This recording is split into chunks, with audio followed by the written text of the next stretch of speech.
مبطلات نماز۔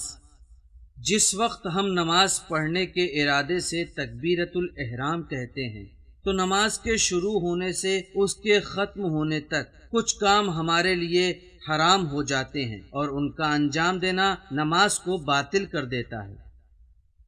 اگر نماز کے درمیان یہ پتہ چلے کہ جس جگہ ہم نماز پڑھ رہے ہیں وہ غصبی ہے تو پھر اس جگہ نماز پوری کرنا صحیح نہیں ہے۔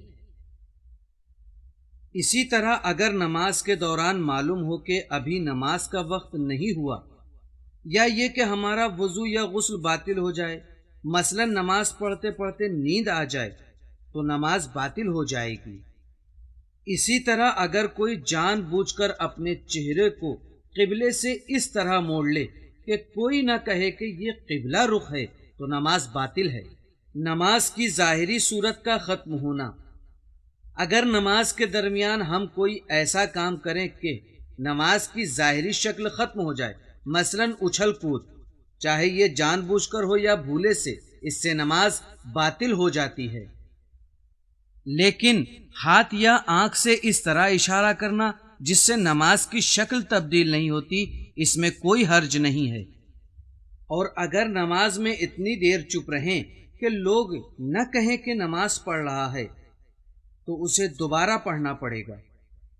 نماز کو تمام کرنا واجب اور توڑنا حرام ہے، لیکن کسی مجبوری مثلا بدنی یا مالی نقصان سے بچنے کے لیے نماز کا توڑنا جائز ہے۔ البتہ بعض موقعوں پر نماز کا توڑنا واجب ہو جاتا ہے، مثلا اگر قرض خواہ اپنے پیسوں کا مطالبہ کرے اور اس کی ادائیگی بغیر نماز توڑے ممکن نہ ہو تو اگر وقت زیادہ ہو تو نماز توڑ کر اس کے پیسے دینا ضروری ہے۔ نہ چاہے تو میرے کو چل بابا چل ایک کام کر، چل میرے ساتھ پیسہ دے چل۔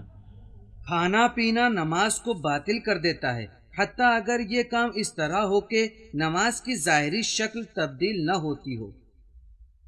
لیکن دانتوں کے درمیان پھنسے ہوئے کھانے کے ذرات کو نگلنے سے نماز باطل نہیں ہوتی۔ اگر دوران نماز قصداً بات کر لیں، چاہے ایک لفظ ہی کیوں نہ ہو، تو نماز باطل ہو جاتی ہے، لیکن کھانسنے، ڈکار لینے اور آہ کھینچنے میں کوئی حرج نہیں ہے۔ نماز کے دوران خدا کے علاوہ کسی اور سے باتیں نہیں کر سکتے۔ اس بنا پر حتیٰ پیغمبر اسلام اور ائمہ اطہار علیہم السلام کو بھی قنوت وغیرہ میں مخاطب قرار نہیں دے سکتے۔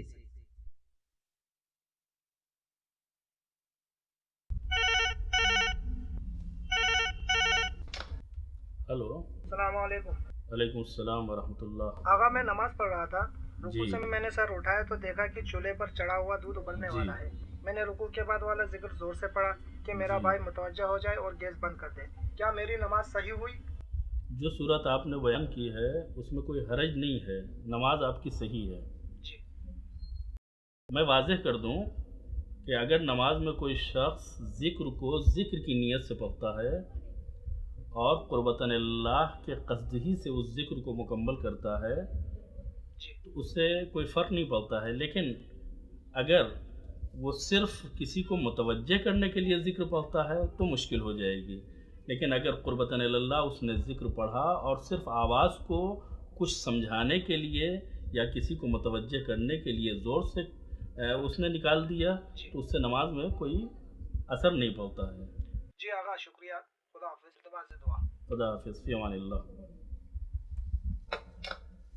نماز کے دوران ہم کسی کو سلام نہیں کر سکتے، لیکن اگر کوئی ہم کو سلام کرے تو جواب دینا ضروری ہے۔ اللہم اغفر لنا، السلام علیکم۔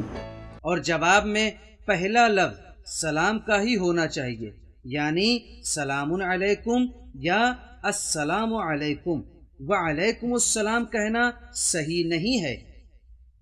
دنیاوی امور کے لیے قصداً آواز سے رونا نماز کو باطل کر دیتا ہے، لیکن اگر رونا بغیر آواز کے ہو یا خضوع و خشوع یا عذاب الہی کے خوف سے ہو تو نماز باطل نہیں ہوتی ہے۔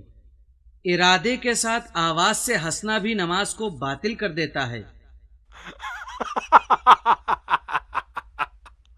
لیکن مسکرانا یا بے اختیار ہنسنا بشرطے کہ حالت نماز سے آدمی خارج نہ ہو کوئی حرج نہیں ہے۔